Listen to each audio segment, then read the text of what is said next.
DA নিয়ে আবারও খুব গুরুত্বপূর্ণ আপডেট। ডিএ মামলায় নিশ্চিত জয়, চূড়ান্ত শুনানির আগেই বড় দাবি করলেন আন্দোলনকারীরা। পশ্চিমবঙ্গ সরকারি কর্মচারীদের বকেয়া মহার্ঘ ভাতা মামলার চূড়ান্ত শুনানির আগেই নতুন জল্পনা শুরু হয়েছে। সুপ্রিম কোর্টে আগামী 11 সেপ্টেম্বর এই মামলার শুনানি হওয়ার কথা। এর মধ্যেই সরকারি কর্মীদের মধ্যে আশার নতুন আলো দেখা দিয়েছে। সংগ্রামী যৌথ মঞ্চের আহ্বায়ক ভাস্কর ঘোষ দাবি করছেন, ডিএ মামলায় সরকারি কর্মচারীদের জয় নিশ্চিত।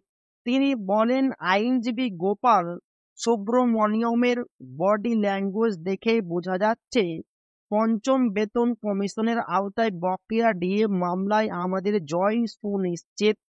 যদিও সুপ্রিম কোর্ট এখনো চূড়ান্ত দিনক্ষণ জানায়নি, তবে সরকারি কর্মচারীরা আশাবাদী যে 11 সেপ্টেম্বরই মামলার নিষ্পত্তি হবে।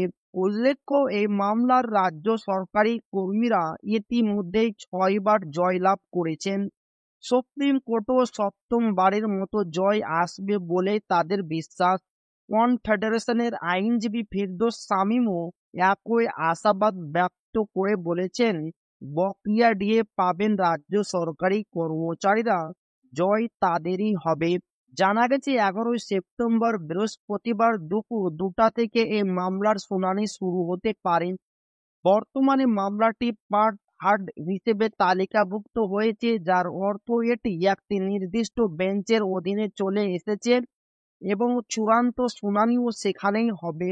উল্লেখ্য, এর আগে গত 16 মে সুপ্রিম কোর্ট অন্তর্বর্তী নির্দেশে রাজ্যকে 6 সপ্তাহের মধ্যে বকেয়া ডিএর 25% মিটিয়ে দেওয়ার নির্দেশ দিয়েছিল, কিন্তু রাজ্য সরকার সেই নির্দেশ না মেনে উল্টো সুপ্রিম কোর্টের দ্বারস্থ হয়েছে। এখন সরকারি কর্মীদের আশা, এবার আদালত বকেয়া ডিএর 100% মিটিয়ে দেওয়ার নির্দেশ দেবে। বিচারপতি সঞ্জয় করল এবং বিচারপতি প্রশান্ত কুমার মিশ্র নতুন বেঞ্চে সেপ্টেম্বরের শুরুতেই এই মামলার শুনানি শুরু হবে। তো এই ছিল ডিএ নিয়ে খুব গুরুত্বপূর্ণ আপডেট যা আপনাদের মাঝে শেয়ার করলাম। তো ভিডিওটি ভালো লাগলে অবশ্যই আপনার বন্ধুদের শেয়ার করবেন যাতে তাদের উপকার হয়। আর আপনি যদি এখনো আমাদের চ্যানেলকে সাবস্ক্রাইব না করে থাকেন তো অবশ্যই চ্যানেলকে সাবস্ক্রাইব করবেন এবং আমাদের পাশে থাকবেন। তো আবারও দেখা হবে ডিএ রিলেটেড খুব গুরুত্বপূর্ণ ভিডিওতে।